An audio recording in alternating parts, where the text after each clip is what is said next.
This Monday, a mission and outreach organization out of Florida, along with the Anglican Diocese of Belize, have been holding an adult medical and a pediatric clinic at the St. Mary's Primary School in Belize City.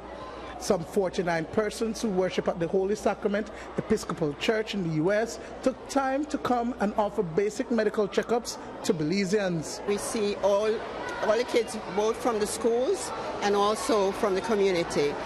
We are trying to see as many kids as we can, and we have all the St. John's, All Saints, Queen Square, and St. Mary's school children that the pediatrician will try to see as many of those children as she can.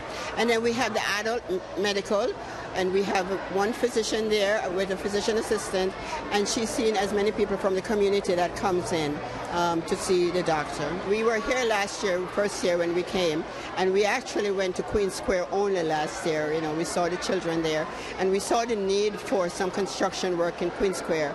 So what happened is we refurbished a bathroom, children's bathroom over in Queen Square, and then we also was at the Dorothy Menzies school last year. We did construction there also, and we also did Vacation Bible School and pediatric medical. And then we see the need that we needed to expand the program a little bit. So that's why this year when we came back, we brought a second component, which is the adult medical component. It's day 3, and over 500 adults and primary school students have since been seen by the medical practitioners. Pediatrician Dr. Patricia King says that some children are suffering from several illnesses, including asthma. This morning I've seen some very sick asthmatic patients. I've actually had 2 children that we've had to give several nebulizer treatments to. We've been seeing children with ear infections, colds, fungal infections of the skin, bacterial infections of the skin, well children, well babies as well, that we're just doing a checkup on. There's always a need for children to interface with healthcare workers, because we can talk to mothers about breastfeeding, preventative medicine, well baby care, parenting tips. So we love to be in communities talking to parents and children. Heading the adult medical component of the clinic is Dr. Arlene Richards, a practicing physician in Fort Lauderdale who specializes in internal medicine. Dr. Richards says that diabetes and hypertension were the 2 prevalent illnesses detected in adults, and that several had to be referred to medical facilities in the city. What I'm seeing, which is troubling, which is what I see a lot in my own practice back in Florida, is diabetes and hypertension.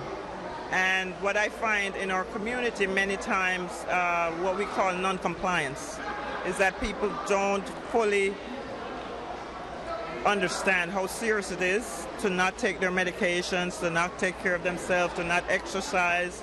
And so part of my practice and what I do, which I've been able to do here in Belize, is to educate people, empower them to not depend on the doctor or the medicines, but empower them to make the lifestyle changes that can improve on these conditions. I've seen stress-related illnesses, so we've done quite a bit of counseling, spiritual counseling, and some medication support.